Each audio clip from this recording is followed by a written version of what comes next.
Social मीडियावर सध्या एक ट्रेंड सुरू आहे, तो म्हणजे अशा प्रकारच्या इमेजचा। ॲनिमेशन पेंट टाईपमधील अशा इमेज तयार करणाऱ्या टूलने सर्व जगाला सध्या वेड लावले। नेमके हे टूल काय? तर ChatGPTने एक अनोखं फीचर लॉन्च केले, ते म्हणजे स्टुडिओ जिबली। ॲनिमेशन कार्टून स्टाईलने इमेज क्रिएट करणाऱ्या टूलने सध्या सोशल मीडियावर धुमाकूळ घातलाय।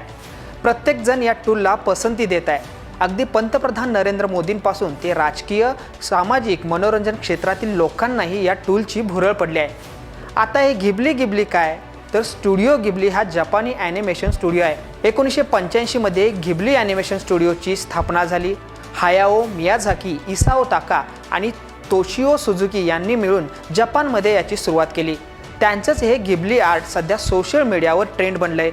भावनिकरित्या तयार केलेल्या स्टोरी लाईन आणि हाताने काढलेल्या ॲनिमेशन कॅरेक्टर आपल्याला AIच्या या फीचरच्या माध्यमातून अनुभवायला मिळत आहेत। नेमका या टूलचा वापर कसा करायचा? तर ज्यांच्याकडे ChatGPTचं प्रीमियम सबस्क्रिप्शन आहे तेच लोक याचा वापर करू शकतात। हे नवीन फीचर वापरण्यासाठी तुम्हाला ChatGPTमधील इमेज क्रिएशन ऑप्शनवर जावं लागतं। त्यानंतर show me in Ghibli style अशी कमांड द्यावी लागते। तुम्हाला जो फोटो या प्रकारे बनवायचा आहे तो फोटो निवडा। GPT-40 मॉडेलला make a studio Ghibli version of this image असं प्रॉम्प्ट द्या। त्यानंतर तुमची इमेज तयार होईल।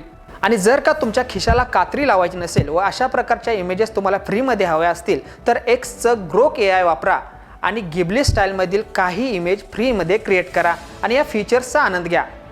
तर आत्ताच तो फोटो सोशल मीडियावर शेअर करा आणि या ट्रेंडचा भाग व्हा। आणि अशाच नवनवीन अपडेटसाठी आमच्या तारा न्यूजला लाईक करा, शेअर करा आणि सबस्क्राईब करा।